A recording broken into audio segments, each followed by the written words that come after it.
details about yourself. Good afternoon, ma'am. Myself, my name is Sarika.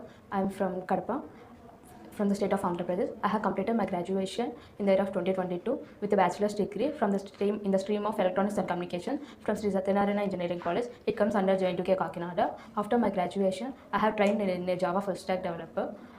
In Java full stack developer, my skills are core Java, advanced Java topics, and some web technologies like HTML, CSS, and coming to the database, SQL. I also know scripting language like JavaScript. This is about my skills. Okay. Coming to the point, what is executable code? What the executable code? It was means it is a error-free code. It was obtained from the source code. It is also known as a bytecode. In Java, the executable code was defined by an extension called dot class. In C and C++ languages, it is a extension by .exe. By using this executable code, it was a total error-free code, means it was ready to execute the program.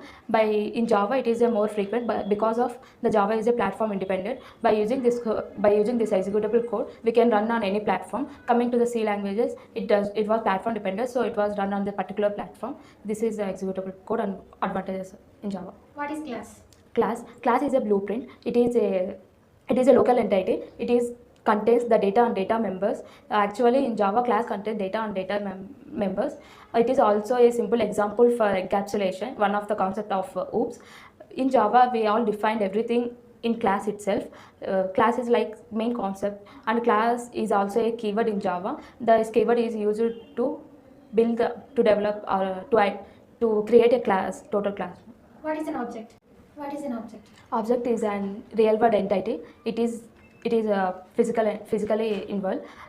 We have created object, means object is an instance of the total class. Why we create the creation of object was dependent on the class name. We have to create class name, some object reference variable like variable equal to new, and class name, method closing. It is the main syntax of the object creation. We have some more different ways to create the object by using. First one is by using new keyword. It was mainly used not only by using main keyword. We also create object by class name, object variable equal to class name dot get instant. By using get instant method also we can create object, and by using the cloning method also we can create object. While we using the cloning method, we have to write first by using the new keyword we have to create object. By using the first object, we have to clone all the methods to the second object. The main use of the object is we have the object stores all the instance of the class, means object has all the data and data members access to the class. With the help of object from another class main method also we can access the data and data members of this class, the class which have a created object. It is the main purpose of object. Inheritance, it is one of the main concept of OOPS. We all know Java is an object-oriented programming language, means everything was dependent on the object. As I said earlier, like we create an object, we can access the one class members or data members from the other class.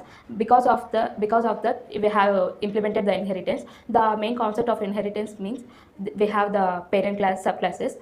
We can extend all the data and data members from parent to child. We have some different levels in inheritance. One is single level. We have only one parent class and one child class. The child class implements all the behaviors of the parent class. The second one is multi-level inheritance. It has the 3 stages like parent class, child class, and like grandparent. The middle one, the middle parent class acts as like both parent and child. While it comes to extending from the parent, it acts like a child. It obtains from parent, and when the grandparent was obtaining from the child class, it acts as a parent class. The middle one acts as both parent and child classes. Because of 3 classes, it is known as a multi-level inheritance. After that, we have hierarchical inheritance. It is a tree-form structure.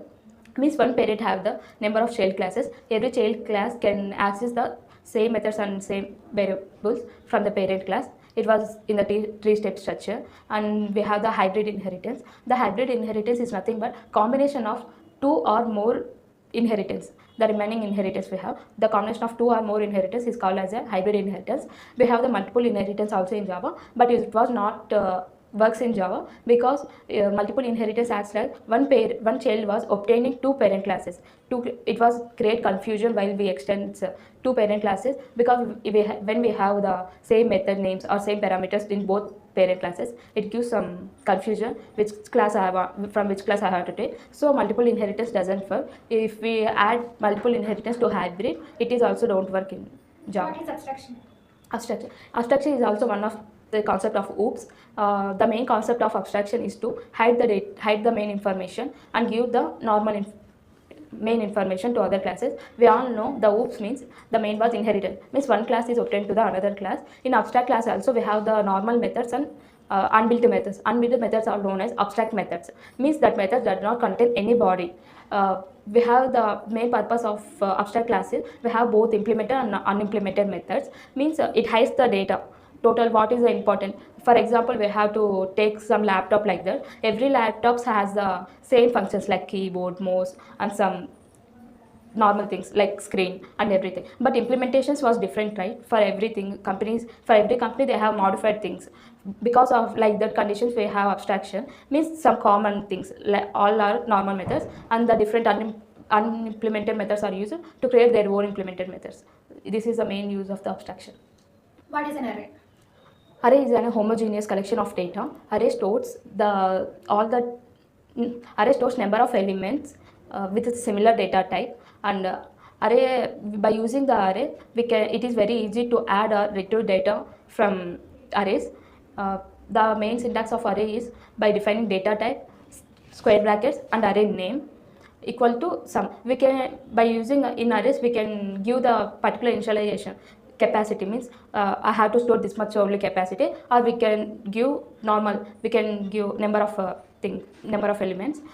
We have the number of ways to create array also. First declaration by using just a data type and array. By using new keyword also we can define by array name equal to new data type. We can initialize the capacity, or if we don't initialize, means it can defaultly take how much we have given. It will defaultly take of while we giving the syntaxes. And also by the initialization of the arrays also we have different ways. By giving array index values, the array stores all the elements from index. The index starts from the 0, so we can store the values by creating index values like array name. In square brackets we have to give index values like 0, 1, 2. Singly we can initialize the values, or we can give directly values like array data type equal to, we have to open equal to after flavor brackets, and we can initialize the number of values in there. This is the main purpose of it. What is interface? The interface, we all, as I have previously said, it was not allowed, multiple inheritance was not allowed in Java. To overcome this problem, they have implemented the interfaces. The main purpose of interface is we can implement two parent classes to the one child class. In classes we cannot implement two, right? So if we have the interface class, we can implement two classes to one class.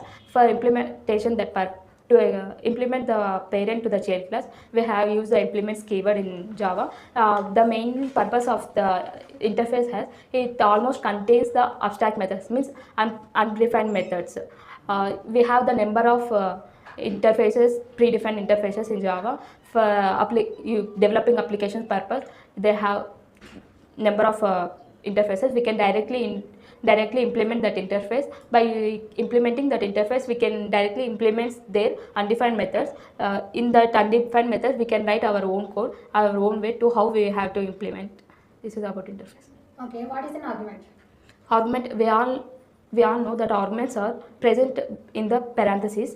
For like methods, we mainly use arguments like for methods, means we can give any data type variable.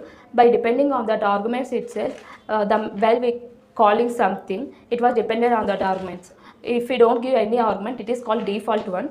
If we give some arguments, we can give number of arguments to one method or to one constructor. It has single, double, or triple. By depending on that only, we can also have the method overloading and method overriding. If we give the arguments to the constructor, it is a parenthesized constructor.